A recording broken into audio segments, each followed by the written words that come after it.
구약 성경의 예언서 이 이사야에는 모두 4편의 종의 노래가 있어요. 노래라고 하는 표현을 쓴 까닭은 예언이지만 이 부분은 좀 운문으로 표현되어서 아름다운 운율과 미려한 문장으로 아주 문학성이 높기 때문입니다. 종이라고 하는 건 하나님이 예비하셔서 이 땅에 보내실 이에 그 비천한 신분을 가리킵니다. 먼저는 예수 그리스도를 지칭함이 으뜸이고요. 그리고 저나 여러분들도 항상 이 마음을 놓치지 말아야 될 것을 우리에게 보여줍니다. 그는 사람들에게 멸시를 당하고 고난을 받는 종인 것을 보여줍니다. 그 종의 노래가 바로 오늘 말씀이 첫 번째 종의 노래예요. 1절에 보시면 내가 붙드는 나의 종, 내 마음에 기뻐하는 자, 곧 내가 택한 사람을 보라. 내가 나의 영을 그에게 주었은즉 그가 이방에 정의를 베풀리라. 내가 수작을 부려서 억지로 자리를 차지하는 걸 말하는 종이 아니에요. 하나님이 택하고 세우시는 종. 이게 진짜 하나님의 종이지. 그런 사람들이 어떻게 하나님의 일을 해야 될지를 잘 아는 거예요. 여기도 보세요. 이렇게 시작하는 종의 노래를 읽어보면은 이 종이 누구인지, 그리고 무슨 일을 하는지, 그리고 또 누구의 종인지 그 성품과 임무가 명확히 밝혀집니다. 참된 종이 되려는 사람이 본받을 모습이 가득한 거예요. 두 번째 노래는 49장 1절부터 7절까지예요. 여기서는 이방 백성을 구원할 개인인 것 같은 표현을 볼 수 있지만 그 49장 3절에 보면 너는 나의 종이요 내 영광을 내 속에 나타낼 이스라엘이라고 한 것을 보면 이스라엘 공동체와 관련된 종이다라는 걸 알 수가 있어요. 그래서 그 종 예수님은 이스라엘 가운데서 탄생하게 되시죠. 그 종은 세 번째 노래인 50장 4절부터 9절까지에서 그 사역 과정의 고난을 극복합니다.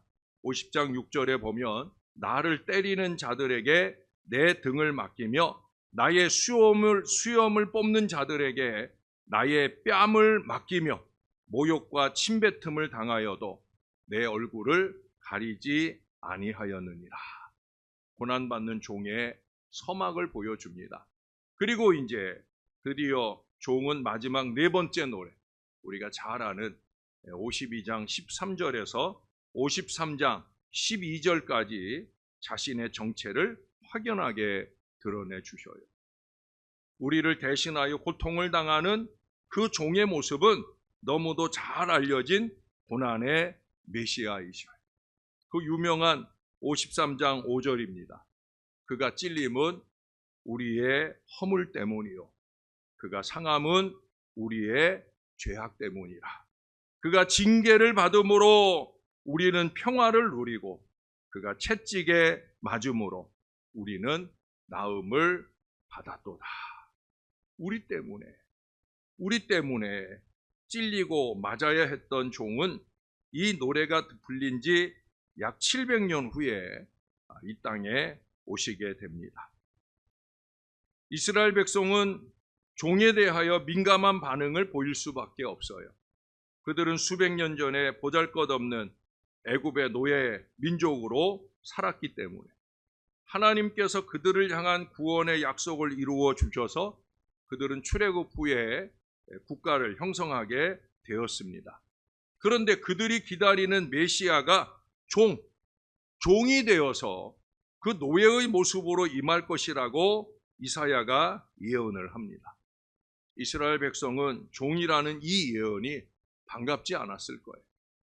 그러나 이 노래는 종의 정체성을 밝히면서 그 기준이 되는 것이 사람들이 아니라 하나님과의 관계임을 알려줍니다.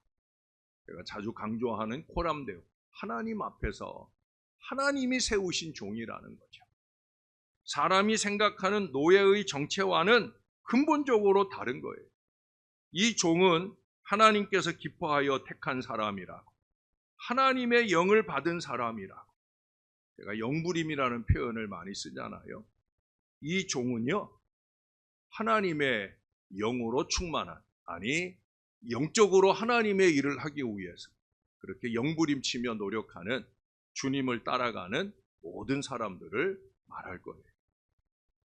그는 선택을 받고 성령이 충만하여 하나님의 영광을 드러낼 위대한 존재이셔요. 그러나 그 존재는 어디까지나 종의 신분임을 잊지 않고 가장 겸손한 자세를 취할 것이라고 오늘 말씀해 주고 있어요. 종의 가장 이상적인 겸손의 모범을 보여주셨다는 거예요. 종의 품성이 얼마나 겸손한지 오늘 본문 2절은 이렇게 노래합니다. 자, 2절입니다. 우리 함께 한번 읽어볼까요? 시작.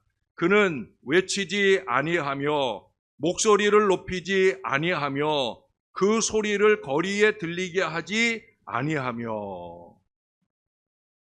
이 땅에 오실 메시아는 왕의 권위를 갖고 계시지만 자기를 자랑하거나 오만한 모습을 취하지 않는다는 거예요. 고대의 왕의 행차는 온 성과 마을과 거리를 쩡쩡 울리게 했어요. 특히도 승전하고 돌아오는 장수와 군대의 행렬은 그 자랑과 위엄이 하늘을 찌를 듯 했어요. 그러나 잘 아시는 대로 메시아 예수 그리스도는 그렇게 북소리와 나팔소리가 울리고 백성의 함성이 우렁차게 울리는 가운데 오시지 않았어요. 그는 가장 낮은 자리, 말구 위에 고요히 기도하는 그 사람들 곁에 종으로 임하셨다는 사실입니다. 하나님의 종이 오셔서 공의를 실현하실 대상은 연약한 백성들이에요. 그들은 죄와 고통에 시달린 채 마치 상한 갈대나 꺼져가는 등불 같은 그런 처지가 되어 있었습니다. 왜 상한 갈대라 했을까요? 이 선지자가 거닐던 그 요단강 강변에는 갈대가 무성했어요. 그렇지만 온전하고 성성한 갈대는 거의 없었어요. 광야로부터 불어오는 그 열풍과 또 바다에서 불어오는 그 해풍에 시달리고 밤이 되면 찾아오는 이름 모를 그 짐승들의 발길에 꺾이고 부러져서 상처투성이가 되었기 때문입니다. 이 갈대를 보려고 강변에 나간 선지자의 손에 들린 등불은 그 바람에 몹시 흔들려서 꺼질 듯 위태하게 깜빡이고 있었습니다. 그걸 표현하고 있는 거예요. 누가 그렇다는 거예요? 내 백성 이스라엘이 그렇다는 거예요. 이제 곧 사라져 없어질 미미한 것들이지만 그 상처와 고통을 외면하지 않으시는 하나님의 아들 예수 그리스도가 친히 오셔서 손을 내밀어 주실 것이라 말씀하고 있는 겁니다. 이 예언은 이사야 12장 9절 이하에서 그대로 이루어지고 있어요. 예수님께서 안식일에 회당에서 그 손이 마른 병자를 만나십니다. 안식일에 아무 일도 하지 말라는 율법을 초월하여 진정한 사랑을 베푸심으로 그 병자를 그 병에서 회복시키셨어요. 손이 마른 사람에게 손을 내미셔서 그 마른 손을 내밀 수 있도록 해주셨다는 거예요. 상한 갈대와 꺼져가는 등불 같은 많은 사람들이 예수님을 따라올 수밖에 없었던 거죠. 이 사실을 기록하면서 마태복음은 오늘 본문 이 첫 번째 종의 노래인 이사야의 예언이 이루어졌다는 사실을 밝혀줍니다. 마태복음 12장 17절 이하의 말씀입니다. 이는 선지자 이사야를 통하여 말씀하신 바, 보라, 내가 택한 종 곧 내 마음에 기뻐하는 바, 내가 사랑하는 자로다. 내가 내 영을 그에게 줄 터이니 그가 심판을 이방에 알게 하리라. 그는 다투지도 아니하며 들레지도 아니하리니 아무도 길에서 그 소리를 듣지 못하리라. 상한 갈대를 꺾지 아니하며 꺼져가는 심지를 끄지 아니하기를 심판하여 이길 때까지 하리니 또한 이방들이 그의 이름을 바라리라 함을 이루려 함이니라. 이루려 하심이니라. 예? 얼마 전에 제가 수요일 저녁에도 말씀드렸듯이 마태라고 하는 이 저자는 이 표현을 자주 사용했어요. 구약 성경을 100여 번 인용하면서 인용할 때마다 꼭 덧붙이는 말이 뭐냐? 마태복음 1장부터 계속해서 말씀을 이루려 하심이니라. 그것은 2000년 전에도 이루려 하심이었고요. 그리고 오늘 우리 이방 백성들에게도 이루어진 말씀이죠. 저나 여러분이 여기 이 자리에 구원의 은혜를 입고 있는 이 비결은 마태가 또 그 이전에 이사야가 말씀했던 그 말씀을 이루려 하심으로 이룬 결과예요. 그리고 오늘 우리 이방 백성들에게 이제 하나님의 말씀대로 계속해서 이루어 주시려고 지금도 우리를 위해 열심히 일하고 계시는 우리 하나님이신 줄로 믿습니다. 여러분, 우리는 이스라엘 백성이 바벨론에서 나라를 빼앗기고 포로가 되어 정복자의 땅으로 끌려갔던 그 역사적 사실을 우리가 기억하고 있어요. 그들은 예언서에 나타난 이 종의 노래를 마음에 새겼습니다. 시편에 나오는 가슴 아픈 노래 가운데 하나를 들어보세요. 시편 137편 1절 이하의 말씀입니다. 우리가 바벨론의 여러 강변 거기에 앉아서 시온을 기억하며 울었도다. 그 중에 버드나무에 올라가 우리의 수금을 걸었나니 이는 우리를 사로잡은 자가 거기서 우리에게 노래를 청하며 우리를 황폐하게 한 자가 기쁨을 청하고 자기들을 위하여 시온의 노래 중 하나를 노래하라 함이로다. 우리가 이방 땅에서 어찌 여호와의 노래를 부를까? 즐거워서 부르는 노래가 아니라는 거예요. 억압 속에서 자기들에게 아픔을 주는 그 이방 사람들, 바벨론 사람들을 기쁘게 하기 위한 그런 노래를 부르라는 요청 앞에서 처절한 마음을 표현하는 거예요. 여러분, 이 바벨론 지역이 지금 이란 지역이, 예? 지금 한창 전쟁 가운데 놓인 바로 그 지역, 그 바벨론의 타향살이의 서러움이 가득 담겨 있는 표현입니다. 어쩌면 지금 이스라엘이 그렇게 이란에 열심히 폭탄을 퍼부어 대는 것은 이 오래된 한해 결과가 아닌가 하는 생각도 해보게 되어집니다. 지금으로부터 200여 년 전 1842년 이탈리아의 유명한 작곡가 주세페 베르디는 바벨론 땅에 잡혀간 노예들이 유프라데스 강가 한 모퉁이에 앉은 채 이 고향 예루살렘을 그리워하며 부르는 합창곡을 만들었어요. 베르디의 오페라 나부코의 히브리 노예들의 합창이라고 하는 바로 그것입니다. 그 시기 오스트리아의 지배 아래 있던 북부 이탈리아 국민에게 이 오페라는, 이 노래는 새 힘을 주었을 뿐만 아니라 200여 년이 지난 지금도 온 세계 사람들의 마음에 큰 감동을 일으키고 있어요. 이사야에서 종의 노래를 연상시키는 이 합창의 가사는 이렇게 펼쳐집니다. 제가 원래 가사를 읽어드리려고 했는데 그보다는 잠깐이라도 그 나부코의 히브리 노예들의 합창이라고 하는 그 부분을 우리가 함께 감상하는 것도 좋으리라고 보여집니다. 잠깐 한번 볼게요. 아래쪽에 번역된 가사를 잘 보세요.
막상 들어보니까 한 번 정도는 들어봤음직한 그런 아름다운 곡조입니다.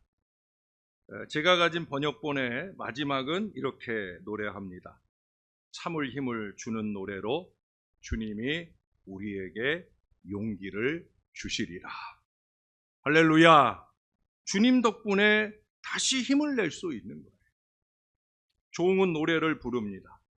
그리고 우리 하나님께서는 그 종의 노래를 들으십니다. 그것을 들으신 우리 하나님이 그의 음성을 세상에 내리실 때 어떤 현상이 나타날까?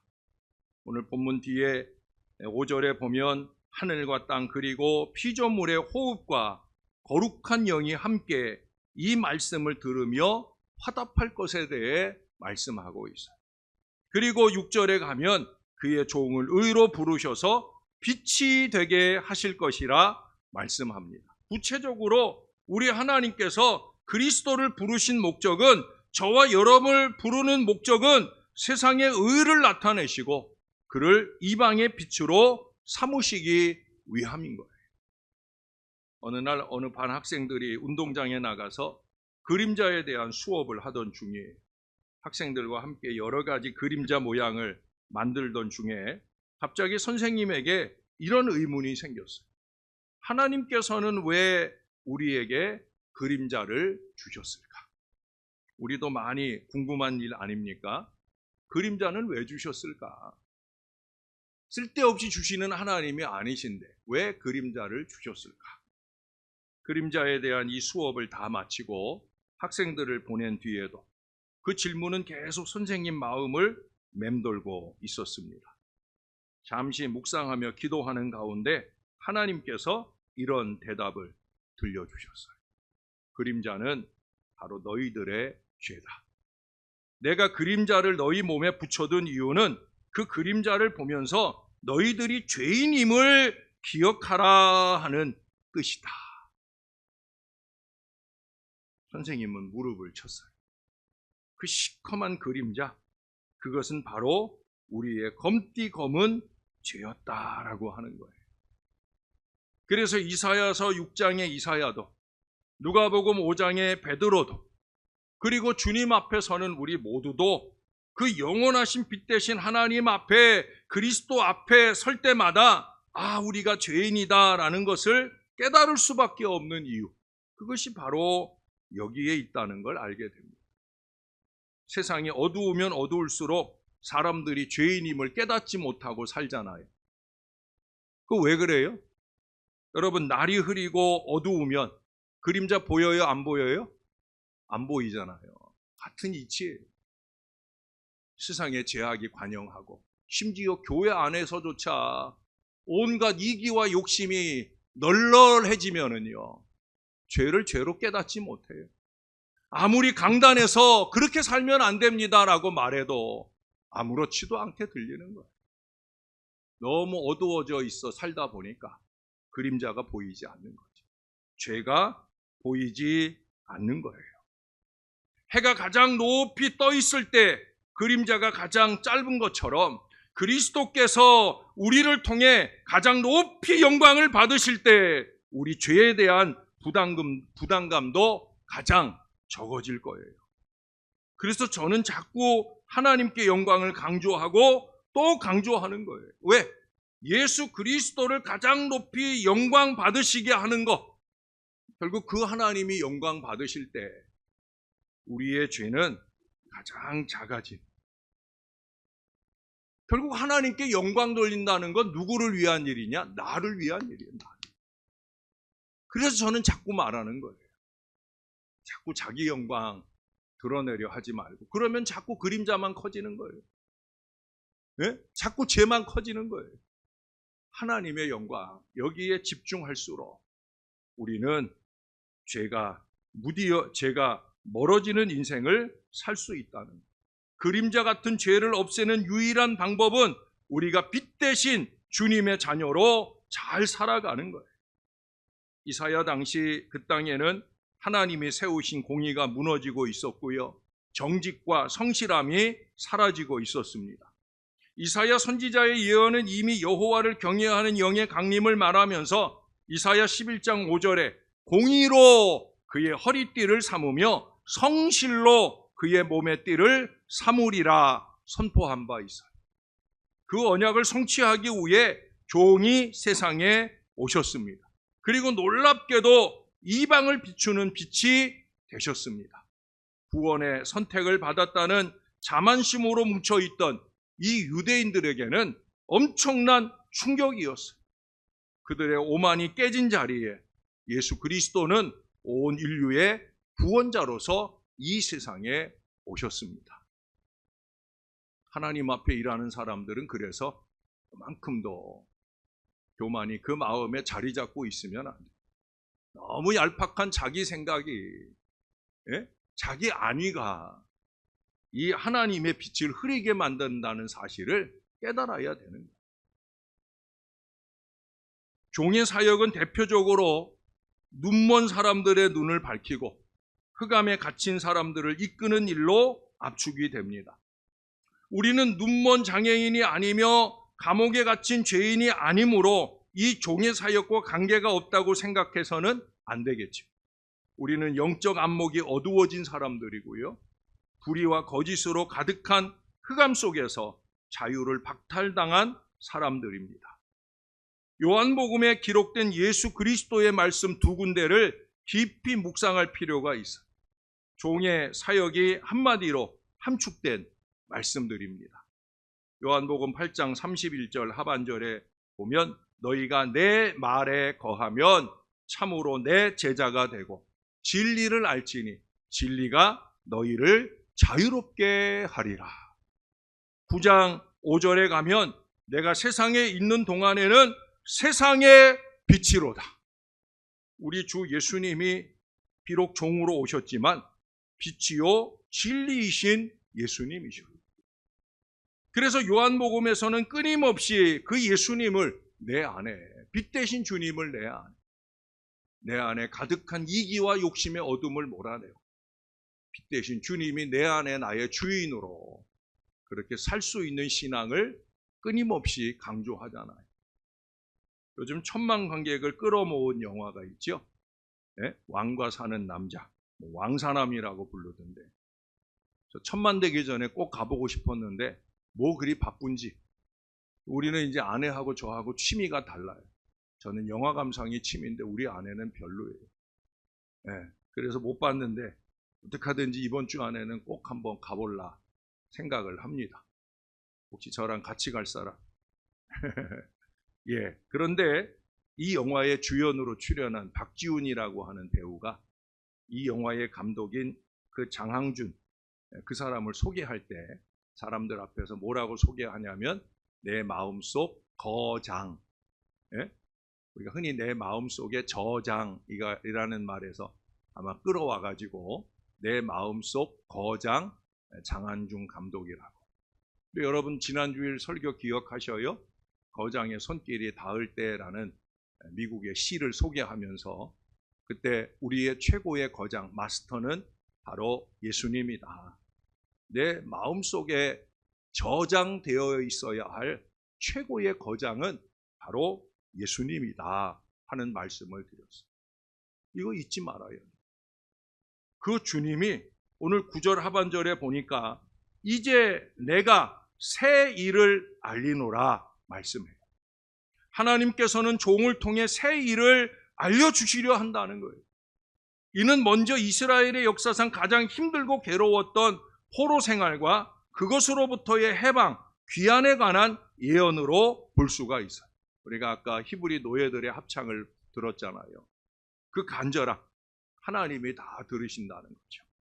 아직 시작도 되지 않은 일이었지만 하나님의 초월적인 계획은 이 종의 노래를 통해 벌써 밝혀졌고요. 그로부터 70년 뒤에 그들은 이스라엘로 귀환하는 하나님의 은혜를 입게 되어집니다. 말씀을 이루어 주시는 거죠. 궁극적으로는 예수 그리스도의 복음과 그에 따른 새로운 구원의 선포 예언입니다. 포로 생활을 하던 이스라엘 백성이 예루살렘을 향해 금빛 날개를 타고 날아가는 상상의 꿈을 꾸었듯이 불의한 세상에서 구원의 소망을 잃은 사람들에게 하나님 나라의 복음이 선포되고 있어요. 저와 여러분은 그 하나님의 나라의 복음을 선포해야 하는 사람들이에요. 천국의 소망을 가질 뿐 아니라 그 소망이 가장 희망이 되는 것을 사람들에게 말해 주어야 된다는 거예요. 죄악의 멍에를 벗고 그리스도의 보좌를 향해 금빛 날개를 펼치는 우리의 모습. 이 은혜로운 비상 속에 천사들의 찬양 소리가 아름답게 들려옵니다. 사랑하는 여러분, 올해는 예배자리 4자리, 기도자리 4자리 삼으면서 그 신령한 천사의 노래가 우리 마음과 귓가에 은혜로 자꾸 들려져야 되는 거예요. 그리고 그 이상 우리가 구원의 감격으로 이 천사의 찬양을 부르는 은혜로운 한 해를 잘 살아가면, 그러면 우리는 영적으로 주 안에서 주님과 함께 잘 쉬는 한 해를 보낼 수 있는 거예요. 모쪼록 이 깊은 종의 영성이 저와 여러분에게 충만한 복된 한 해가 꼭 되시기를 우리의 구주 되시는 예수님 이름으로 간절히 축원합니다. 우리 하나님 고맙습니다. 아버지, 은혜로 사는 저희들입니다. 은혜의 찬양이 우리 가운데 울려 퍼질 때 말씀을 통해, 찬양을 통해 우리가 그 찬양을 우리의 신앙의 고백으로 온전히 부를 수 있는 믿음의 백성들이 되기를 원하나이다. 내 마음속 주님이 높임을 받으시는 그 영광의 찬양이 우리에게 많이 들려지는, 아니 우리의 입술과 마음으로 내 마음속에 저장돼 계신 우리 주님을 높이고 영광을 돌리는 신앙이 이루어질 때 우리의 마음이 주님을 향한 찬양으로 아름답게 힘있게 더욱더 울려 퍼지는 놀라운 역사가 나타나게 될 줄로 믿습니다. 예배자리, 기도자리, 4자리 삼으면서 이 영광의 찬양이 우리의 귓가에 마음에 많이 들리는 한 해가 되게 하시고 우리 역시도 그에 부응하여 더 많은 찬양으로 영광 돌리는 이 한 해 영적인 안식이 이루어지는 복된 한 해를 우리의 영원한 종의 모범이 되셨던 우리 주님과 함께 잘 누리며 사는 이 한 해 되도록 은혜 베풀어 주시옵소서. 감사합니다. 예수님 이름으로 기도합니다. 아멘.